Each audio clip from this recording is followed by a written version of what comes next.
For when I was a sinner, Jesus came to me with the blood He shed on Calvary.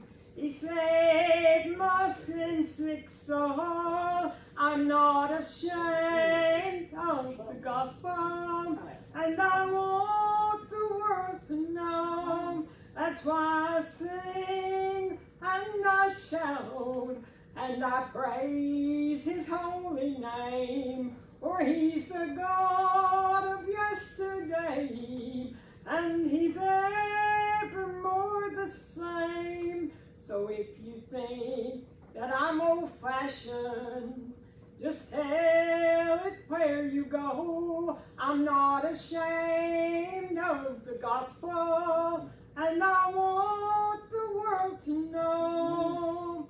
You may feel so bewildered from a life of sin and shame, but there's hope for you in Jesus, and you'll never be the same. With a hand of tender mercy, He'll make your heart aglow, and you can shout from the highest mountain. It's salvation to your soul. That's why I sing and I shout and I praise His holy name. For He's the God of yesterday, and He's evermore the same. So if you think that I'm old-fashioned, just tell it where you go. I'm not ashamed of the gospel, and I want the world to know. That's why I sing and I shout and I praise His holy name. For He's the God of yesterday, and He's evermore the same. So if you think that I'm old-fashioned, just tell it where you go. I'm not ashamed of the gospel, and I want the world to know. Amen. Y'all.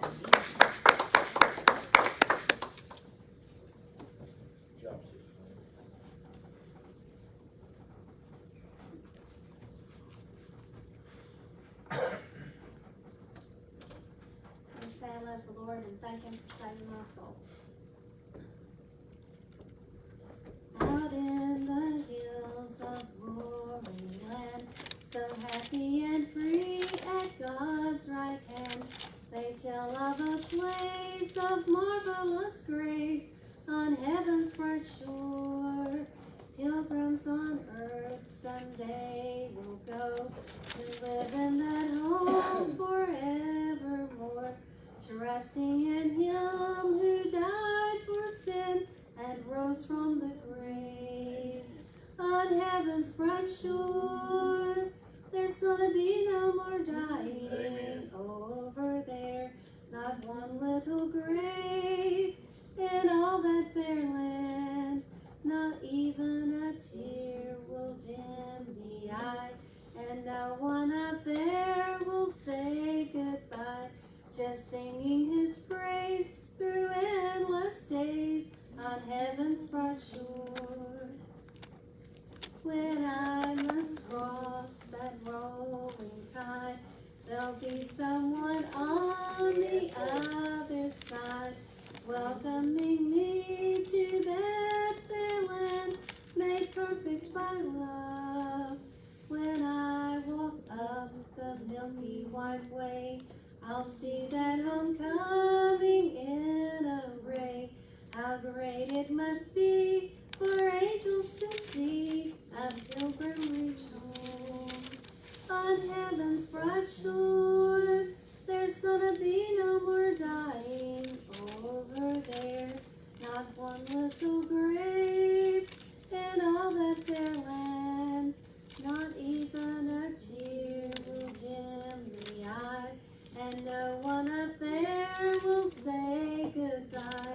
just singing his praise through endless days on heaven's bright shore. Just singing his praise through endless days on heaven's bright shore. Amen. Wonderful singing tonight. Anyone want the word of testimony, or they might have a song on their heart, feel free. All hearts and minds are clear. That's Brother Rico. If you would come on. Thank you, brother. How's everyone doing today? Good. That's good. That's good. I'm always feeling blessed today. Happy to be in the house of the Lord this evening.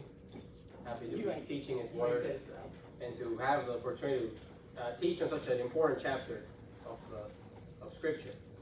And as always, I like to start saying I love the Lord. I love Jesus. Very grateful for all the things He helps me overcome. Sometimes you get overwhelmed. Sometimes you get confused. But the most important part is that you look up to Him. Because the devil's out there trying to lie to you.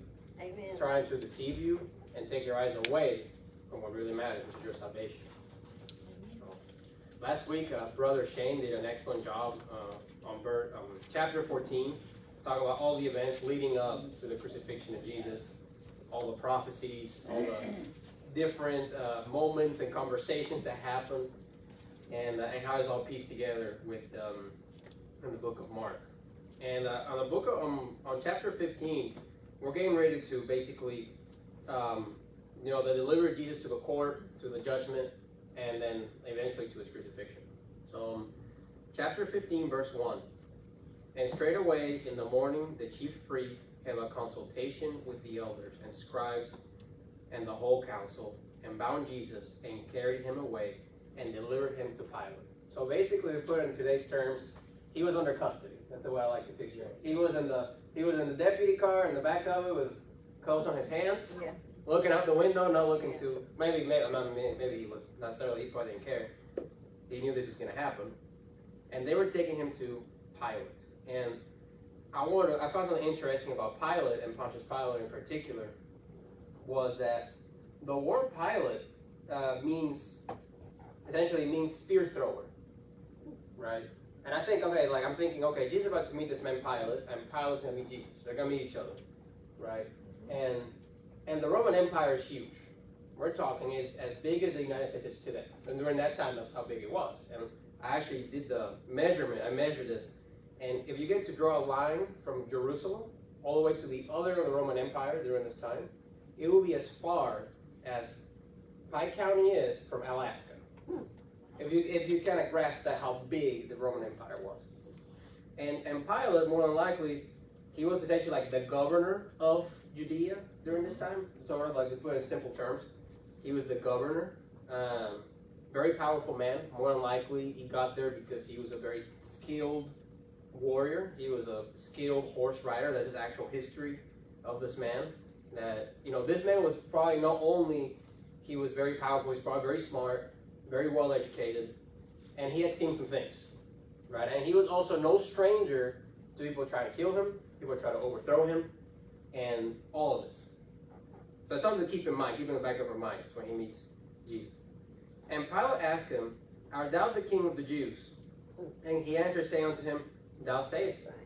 Jesus goes in with a lot of confidence. And I'm sure to Pilate, he probably was picturing some very aggressive, warmongering, probably threatening kind of figure. He probably pictured something, because during this time, if you were a king, you usually fought in battle. You were probably usually somebody that was very violent. You knew your way with the sword, or you pretty much were pretty intimidating, right? You're probably a pretty intimidating figure. And he probably saw Jesus. I'm sure we don't know how he looked like, but he was probably like, this guy doesn't look like the kind of person that would be trying to overthrow an empire. Right. Just like police officers, I work with them all the time. They know who is not a good person. They kind of can tell who's not into good stuff and who is, right? And I think Pilate kind of saw that through him in some way. He was a little bit confused. On verse 3, and the chief priests accused him of many things, but he answered nothing. And Pilate asked him again, saying, "Answerest thou nothing? Behold, how many things they witness against thee." But Jesus did answer nothing, so that Pilate marveled. And so in some ways, you know, Pilate was like, what's going on? These are some pretty strong accusations that they're putting on this man. And I don't understand why he's not reacting to it. And there's a couple of verses I want to go over. And the first one is going to be on John 18, 28 to 31. If you guys want to move there. My note there. And I'm kind of backtracking a little bit, but basically, as this was going on, this was being done outside a place, right? And John 18, verse 28, if you guys are there, you know.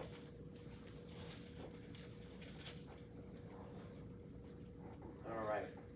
Then led they Jesus from Caiaphas unto the hall of judgment, and it was early, and they themselves went not into the judgment hall, lest they should be defiled, but that they might eat the Passover. Pilate then went out unto them, and said, What accusation bring ye against this man? And they answered and said unto him, If he were not a malefactor, we would have delivered him up to thee. So what's even more interesting is that the Pharisees that are delivering Jesus, they're refusing to enter essentially the courthouse, right? This is like the Roman courthouse, because it was a Gentile building. They didn't want to be defiled by it during Passover in particular. And you know, this is part of the whole thing. It's like, you know, they're trying to punish Jesus without essentially being part of it. They're trying to say, oh, we're not really doing it, but the Romans are, right? Kind of to try to justify their actions in a vindictive way.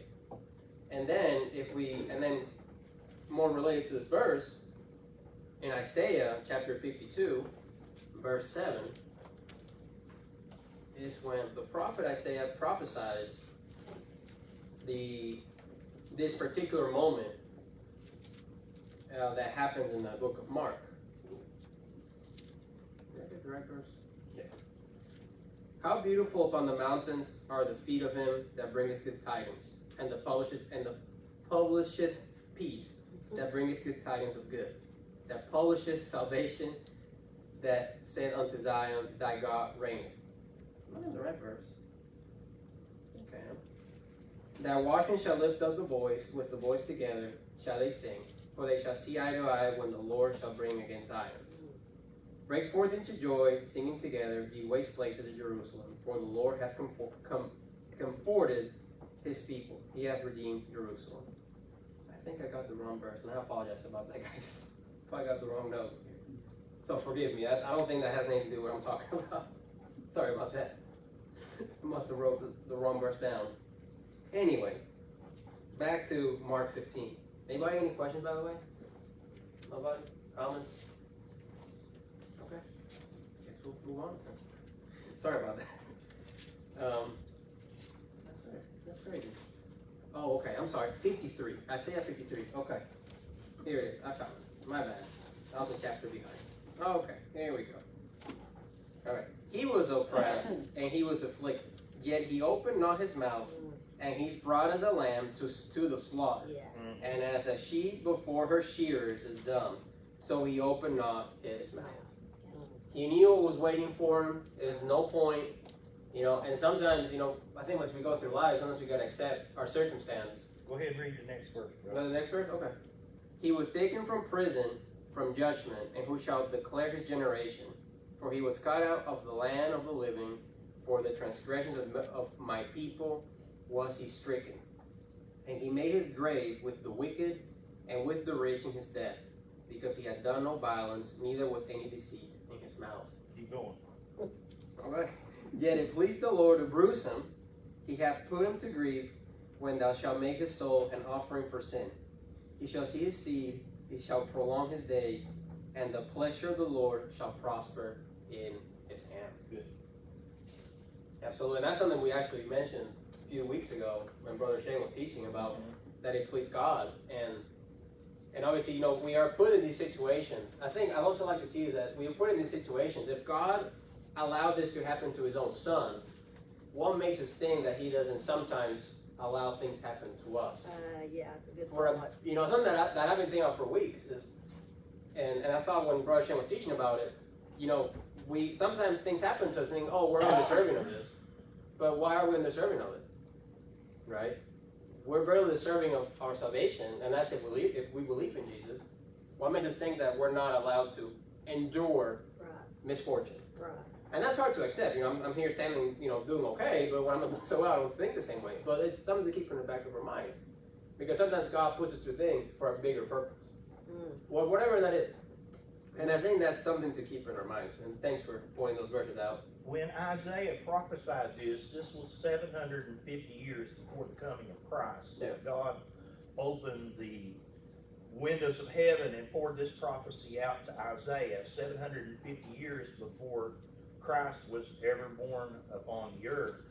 And it's just amazing to me how the prophecy that was given so many hundreds of years earlier is just so accurate down to every little every little dot and every little crossed every T and dotted every I. Everything is just exactly perfect, and really you can't see it until after it's happened, and then after it happens, then you can look back upon it and say, boy, that was perfect. That prophecy was perfect. I couldn't see it while we were in it.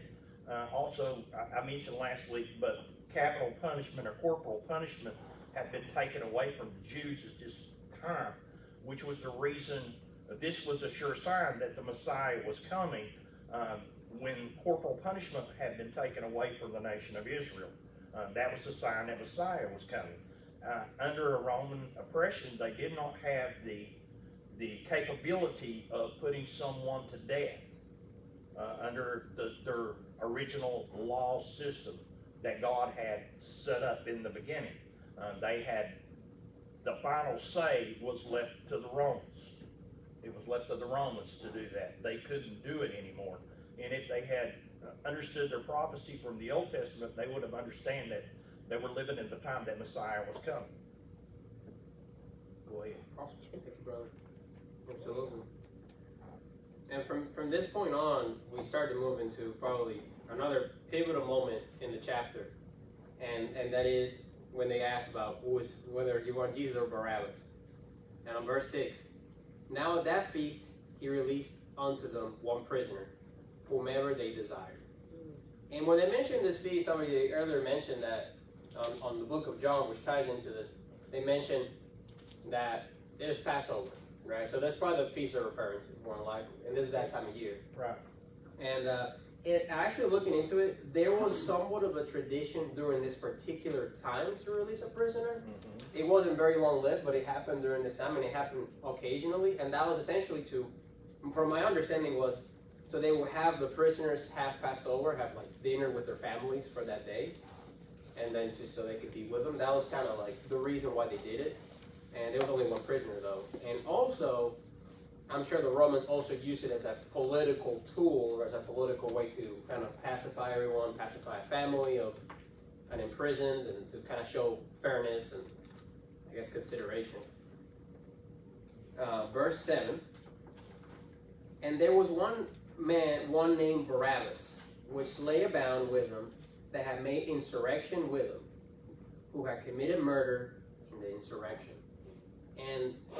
And Barabbas is probably a pretty violent man, more than likely. It means insurrection. He was probably one of those people that probably tried to kill Pilate, like actually physically try to stab him, and it said insurrection, and which were pretty common during this time, because you gotta remember, like Brother Chris mentioned, it was Roman oppression. Like the Romans were forcing down their culture, their religion on the Jewish population. It wasn't just that they were there, building roads. They were there also like putting images of the emperor in their synagogues, like trying to put it. Obviously that didn't fly, and obviously you had to use their currency, probably forced to speak their language, and whatnot. On Matthew chapter 27, verse, I can't read my own handwriting. I did a terrible job writing my own notes, but Matthew chapter 27, I believe this is verse 20, I want to say. Before I read it, I'm going to make sure. 27.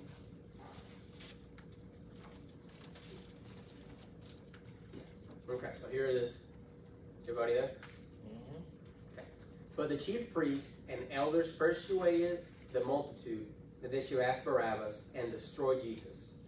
The governor answered and said unto them, whether of the twain which I release unto you? They said, Barabbas. So it was basically the Pharisees at this point, they were just going to the whole crowd. I picture they were at this big kind of like a courthouse type of place, and there was a crowd outside, and you had probably Pilate and Jesus standing probably at the entrance, and then the Pharisees kind of yelling at the crowd, let's get him killed, let's get Jesus out of the way, and they said, let's get Barabbas released. From verse 8. And the multitude crying aloud began to desire him to do as he had ever done unto them. But Pilate answered them, saying, Will ye that I release unto you the King of the Jews? For he knew that the chief priests had delivered him for envy. Pilate could tell, right? He's looking at it and he's like, I don't see it, right? He's looking on one side. I had to stereotype, but you may see one guy that perhaps looks like Brother Ron, and then somebody that's 6'8", has a bunch of cuts and scars, and maybe doesn't look very friendly. Who do you think would say, hey, this person murdered somebody? Which one of the two you think it was? I don't think it would be Brother Ron, right? It's like, he might, I don't know. He's looking at me pretty mean right now. So. But you know what I'm saying. And that's the thing that's going on here. It's all of this. And also on what Pilate is saying here too, it takes us back to what was it? Chapter 27, verse 18. And it's again about Pilate. And you guys don't have to go there, I can read it for you. And I think this is a very important fact that it's not on the book of Mark, but it's on Matthew. And it's Matthew chapter 27, back at 27, but on verse 18 to 19.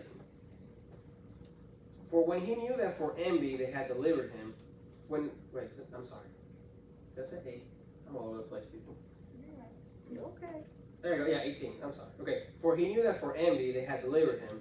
When he was set down on the judgment seat, his wife sent out unto him, saying, Have thou nothing to do with that just man, for I have suffered many things this day in a dream because of him. Pilate's wife had dreamt about it.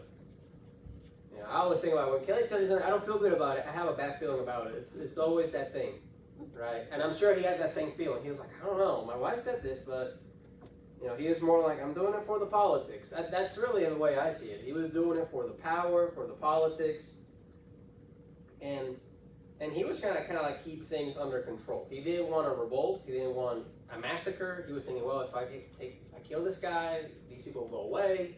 That's all he was thinking about. He wasn't thinking of anything else. Verse 11. But the chief priest moved the people that he should rather release Barabbas unto them. And then they say moved, they mean they're over there probably having a pep rally, screaming, shouting, saying all the horrible things that Jesus supposedly did, right? Probably accusing him of things that are probably not true at this point. And the crowd, I'm sure the crowd's feeding off of each other. They don't really know what's going on either. I wonder how many people there actually witnessed Jesus performing miracles. Right? Like a lot of the times how Christians are criticized, but yet they don't know or they don't understand what the church is about. Don't you guys, kind of see it that way in some sense? It's a lot of that we see even to this day. And on verse 12, and Pilate answered and said again unto them, What will ye then that I shall do unto him who ye call King of the Jews? So he's asking the crowd what his punishment should be. You got something, Brother Chris? Yeah, really good. Go to Genesis chapter 49. Mm-hmm. Genesis chapter 49, verse 10. I've been proclaiming it. I needed to back it up. Absolutely. Yeah. Let me read it. Genesis 49:10. Read it. The scepter shall not depart from Judah, nor a lawgiver from between his feet, until Shiloh come, and unto him shall the gathering of the people be. The scepter or control, authority, shall not go away from Judah, nor a lawgiver from between his feet, until Shiloh, which means Messiah, come. It's a very powerful verse in some of the first prophecy. So he's basically saying, Moses has written in the book of Genesis that control and authority belongs to the Jewish people, and when it departs from the Jewish people, that is the time that Messiah or Shiloh is going to come. This Wow. would have been- Go ahead. Yeah, this would have been also what, like 4,000 years before Jesus? When was Genesis written, Brother Ron? How many? I think 4,000. Yeah, 4,000. Yeah. I mean, that's a 4,000 years from the time that Christ was born. was born. Roughly. We got over 6,000 years of history. We're 2,000 years past the crucifixion. So roughly 4,000 years before Christ was born, God had already spoken in prophecy and said that at the time that the scepter departed from Israel, that'd be the time that Messiah would come. Absolutely. Interesting. And the crowd, after Pilate asked the crowd, what should be the punishment for Jesus be? And this the crowd responds in verse 13, and they cried again, crucify him. And when I went down a rabbit hole about crucifixion and the whole thing as to what it is and what it was done, and this was the biggest, most brutal punishment that could be inflicted during this time. It was the worst thing that was done to people. It was so bad that Roman citizens, and the Roman government did not allow this to be performed on Roman citizens. Only on enemies of the state, slaves, and perhaps very low class citizens. But that was it. And I mean, and sometimes the low class wasn't like, maybe, right? So at this point, they saw Jesus as an enemy of the state, right? And Absolutely. and that's probably the best way to put it. It's like if someone tried to overthrow the president tomorrow, that's kind of the same level that they would put him at. And furthermore, crucifixion, it's interesting. The word excruciating comes from the word crucifixion, right? Wow. Didn't know that. Excruciating pain. Yeah, that's pretty interesting. And not only that, it became a standard of punishment across the world during this time. Like the Romans invented it basically, but it made all its way to Japan, ancient Japan. During a time when there was no cell phones, no computers, no USPS, no cars, it made it all the way there. And generally, the victims, it was not only painful, but it was humiliation. Generally, the victims would be stripped naked, mocked, and they would have to, they say carry a cross, but in reality, they will carry the crossbeam, because it's just very impractical to carry the whole thing. Right. So normally when you think of Jesus carrying his cross, he's carrying is the crossbeam of the cross, probably walking like this, and then they would attach him to the actual upright. Wow. So it's pretty interesting as to what the whole history goes into it and all that. But it was a punishment done for the worst of the worst. One thing. Mhm. Within the church, Barabbas probably gets a really bad name. But when you think about what Barabbas was charged with, Barabbas was probably a good Jew. Yeah. He was for the overthrow of the Roman oppression off of the nation of Israel. So probably to the people, Barabbas would have been some sort, in some instance, some sort of hero. In a way, if you think of it that way, he was not a thief, he was not a robber. The Bible says he was an insurrectionist. Yeah. So really, in some way, to the Jewish people, Barabbas was probably some sort of a leader, some sort of a hero to some extent. I guess could we say Barabbas kind of like Robert E. Lee, sort of?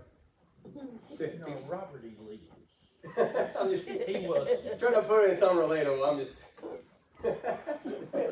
Well, you're saying he was an insurrectionist if you think about it, I mean, He knows. never mind. I'll take it back. Don't worry about it. Anyway, Don't go there. okay, I won't. Verse 14. Then Pilate said unto them, Why? What evil hath he done? And they cried out the more exceedingly, Crucify him. Again, like Brother Chris said, Barabbas was actually an actual insurrectionist, someone that literally tried to overthrow him. And on the other hand, he has Jesus, and I'm sure Pilate probably had heard about him. But oh, is somebody making miracles and healing the people? And he probably, oh, it's some of these religious nonsense that's going on. I don't care about it. Because he's probably worried about people that actually were politically threatening him, not people that were just religious figures. He probably didn't care about them. He was like, whatever, right? He's just like, that doesn't scare me.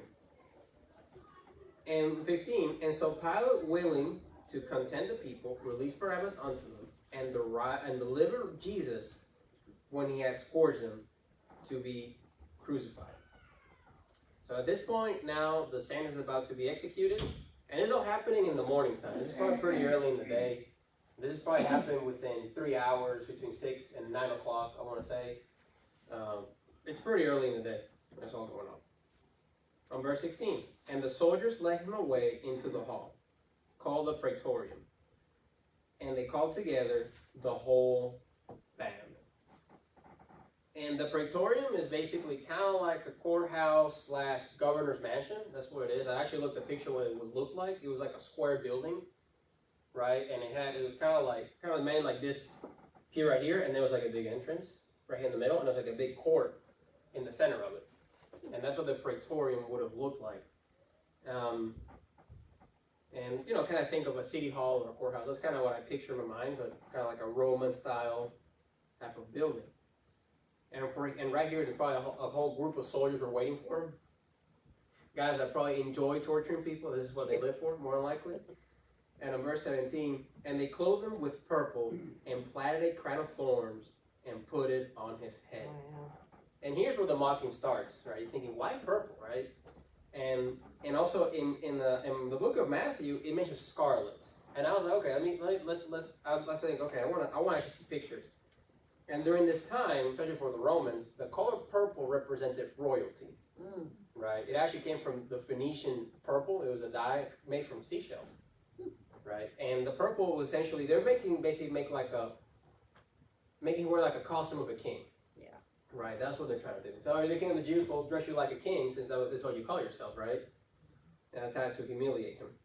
18, and began to salute him, hail the King of the Jews. More of the mockery and the belittling of Jesus. And they smote him on the head with a reed, and they spit upon him, and bowing their knees, worshiped him. Right? Again, mocking him. And they used a cat of 9 tails. I don't know which verse it says that, but I didn't look that up.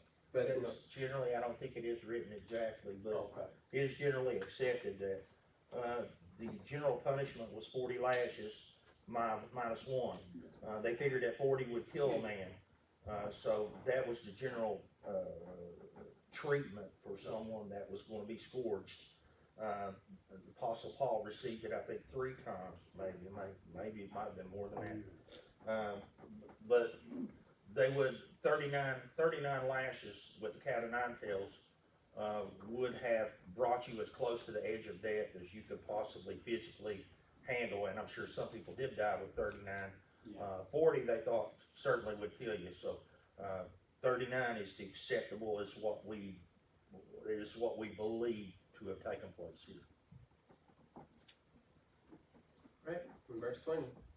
And when they had mocked him, they took off the purple from him and put his own clothes on him and led him out to crucify him. Then on verse 21. And they compelled one, Simon a Cyrenian, who passed by, coming out of the country, the father of Alexander and Rufus, to bear his cross. So right now, as I mentioned, Jesus carrying the crossbeam, stumbling around. He's probably already been lashed at 39 times. He's probably covered in blood, on top of probably being kicked, head's bloody. And this man named Simon has probably traveled from Cyrene, and Cyrene is modern-day Libya, so it's pretty long ways from Libya to Jerusalem. And he's visiting, probably for Passover. And what's interesting too, Alexander and Rufus, more than likely, I always wondered at why they're mentioned in this verse. And the speculation is that they were important figures of early Christianhood. They were perhaps probably early missionaries or somewhat of influential people after Jesus passed away. Probably helped spread the gospel. Of some sense. We kind of have a reference point. Oh, so and so son was the one there. So, oh yeah, I know who they are. And that's probably why they're mentioned here. And it was also important to remember that even Jesus needed help bearing his cross. That's something I always hear about, right? That even him needed help to carry his cross. Obviously, in part, it's also to help them to kind of like part of the punishment.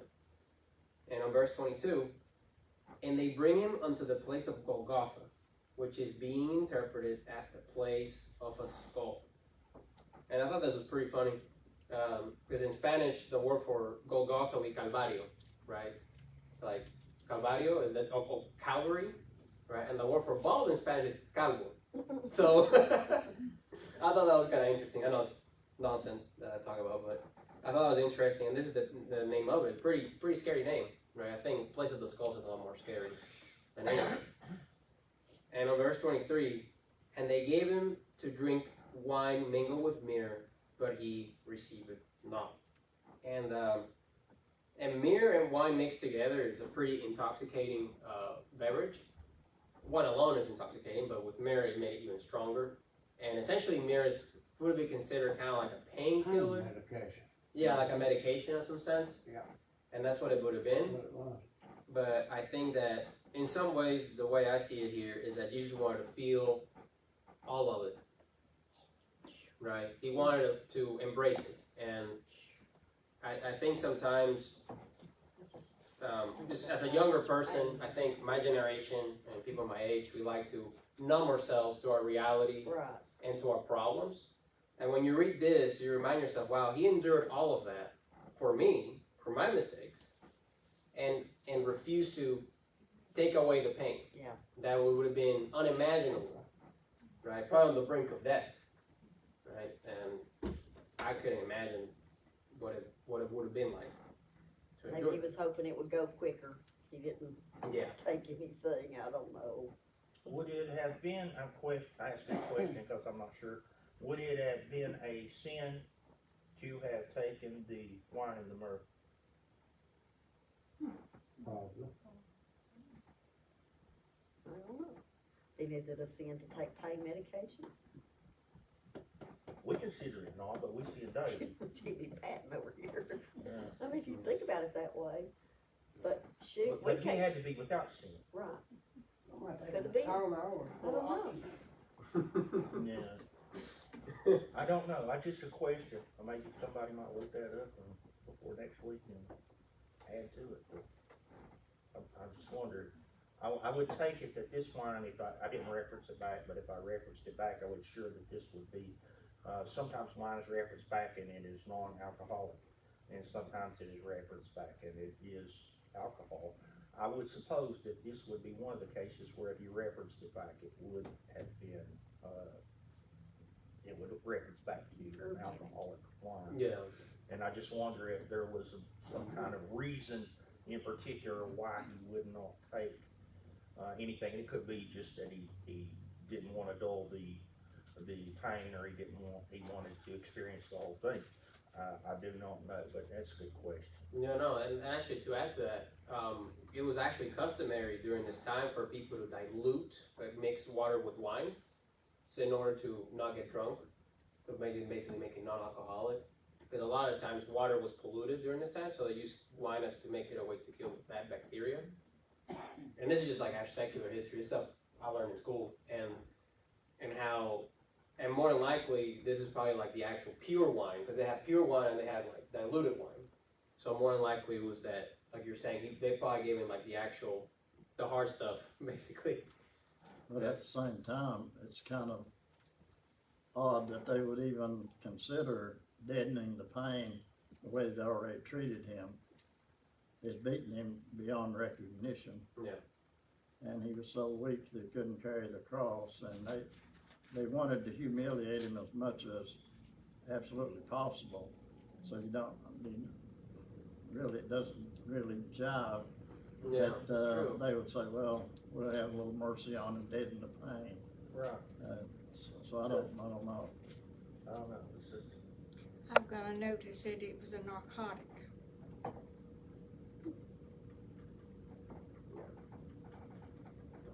Who knows? I don't know. Anything. Verse 24. And when they had crucified him, they have parted his garments, casting lots upon him, whatever man should take. And obviously that casting lots upon him was, I guess, in regard to kind of rip the piece of his clothing off. And most depictions obviously shows him wearing a loincloth, but more like at this point they had probably took off all his clothes to fully humiliate him. Not only you're covered in bruises, let's lift you out there naked too, right? While we're at it, right? And completely punish you to make it even worse.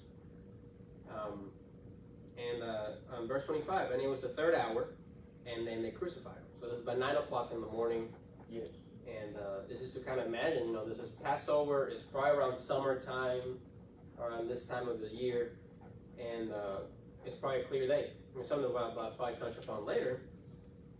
And this takes me, let me see here, yeah, on Psalms chapter 16, verse 18. Let's see here.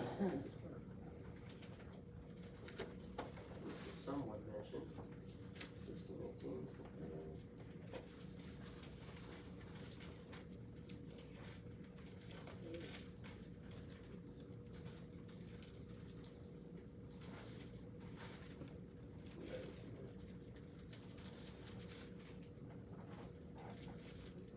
Oh, 22. What did I put 16? There's no 16. Yeah, I'm sorry, it's 22. I made some mistakes with writing my notes this time. Forgive me. He is taking care of a dog right now. Anyway. Verse 18, they part my garments among them and cast lots upon my vesture. Now that's, you know, told in the on Psalms. That gives you an idea of how terrible this was. And Everything had to match up. Yeah. There couldn't be one thing out of order. Stuff that had been prophesied hundreds of years before in detail, it had to come exactly. It had to be exactly fulfilled. If any little thing of it had not happened the way that it was prophesied to happen, then he couldn't have been Messiah. and what's more, the Roman soldiers had no idea No. about this. They didn't know. They never read this. They probably couldn't read it. Quite frankly, probably didn't care. Didn't care. Yeah. You know, they just were doing their job. More than likely, when you think about it. And on verse 26, and the superscription of his accusation was written over the King of the Jews. And normally this would have been placed right above in a big sign on top of, or you know, on the cross. And on verse 27, and with him they crucified two thieves, one on his right hand and one on his left. And this takes me to Luke chapter 22. It kind of is like a parallel verse to this. Luke 22, verse 37. Excuse me. 22, 37.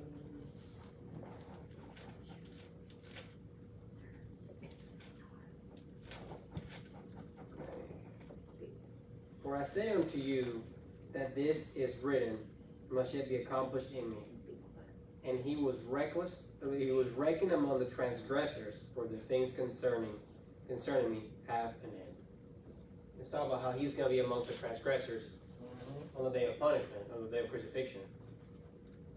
How he was going to be basically punished like a common criminal, right? Probably like the word. And these people that are also being crucified were probably some pretty terrible humans. They weren't just your regular thieves. They're probably some pretty bad people that are also being crucified. And then on verse 28, and the scripture was fulfilled, which saith, and he was numbered with the transgressors. Verse 29, and they that passed by railed on him, wagging their heads, and saying, oh, thou that destroyest the temple and buildest it in 3 days. They say, oh, so what were you going to do? I thought you were going to destroy that temple and build it back in 3 days. They were kind of like, what are you going to do, right? You talk all this big game, and now here you are, getting ready to die. Well, the foundation piece of their religion was that temple. And when he had spoken to them and told them that this temple, I'll tear this temple down and I'll rebuild it in 3 days, they of course could not understand that he was talking about his earthly temple, his body, They thought that he was talking about their, Sure. I think yeah, their worship place. Their literal their, term, their physical. their everything, that the whole center of of Judaism was in this temple. Now, verse 30, save thyself and come down from the cross. And I was always thinking about the fact that he had the angels waiting, Just you know, waiting, yeah. right above him. And I said people can't see them, but that's kind of interesting. I think people just kept kind of mocking him and just, you know, like trying to challenge him. Hey, you know, what were you gonna do, right? And I thought that was You interesting. could imagine the angels, what they should have been thinking. They could not have understood this. This was the Son of God. Yeah. This was the second part of the Godhead. This is the person that's seated on thrones in heaven, that was the king of all the angels that had. And if one angel had the power to destroy hundreds of thousands of soldiers in one night, and this was in past time the angel of the Lord, pre-incarnate. This was the king of all angels. This was the second part of the Godhead. Then at the very word of him, and more than 12 legions, more than 72,000 angels are on standby at this moment, perhaps even there in the presence, unseen. The Bible says that we entertain angels unaware. They were probably there around, I like to think, they were around the cross during this crucifixion. And I'm sure it would have been,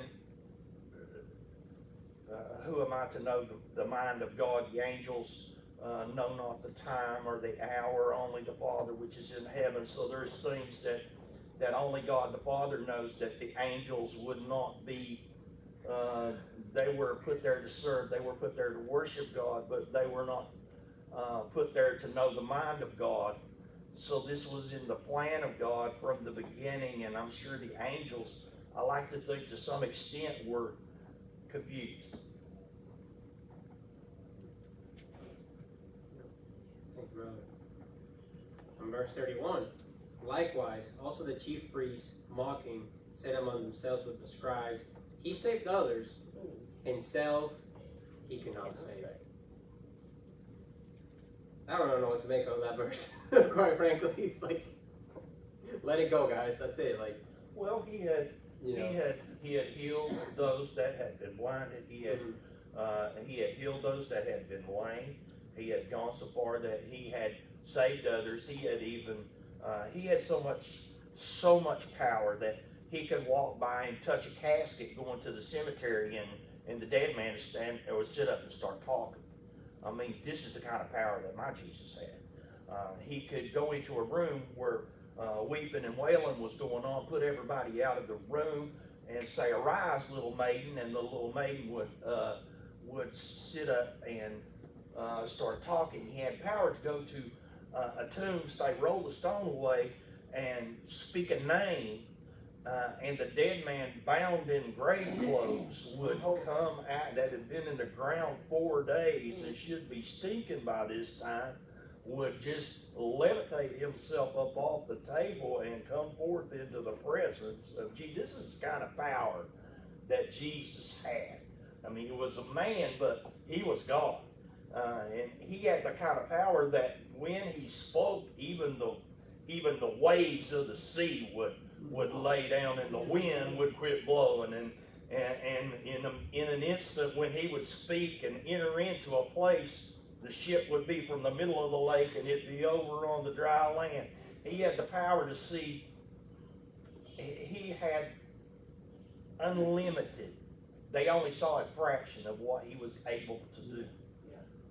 But he had unlimited power. He had saved others. He had fed 5,000 with 2 fishes and 5 loaves of bread. He had done all these miracles that had been witnessed, and he had saved others along the way.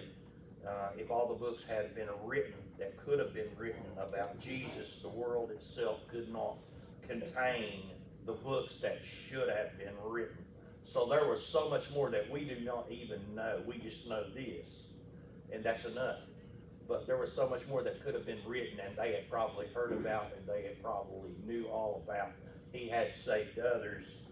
He could have saved himself, but myself and you hung in the balance, and he decided it was worth hanging on the cross. You want me to stop there? You want me to keep going? That's good. And to back up what you just said, if he had saved himself, then he wouldn't have been able to save us, because without the shedding of blood, Yeah. no remission. The plan of God would have been eliminated. Exactly. It was God's plan that it be this way. But he had the power to have canceled it all. Absolutely. But as you said, he saw us down through the avenues of time. And therefore, we've got an opportunity today, because he was obedient to the death of the cross. And we've got an opportunity to accept him and be in the presence of God. Very good teaching. Oh, thank you. Thank you for helping. Chris, one commentary about what we were talking about, it says that Jesus may have refused the wine, said because he wanted to go through the suffering with a clear mind. That's just one commentary that I seen come up. Yeah, that makes sense. We can't hardly stand a cut finger. Or mine takes me out.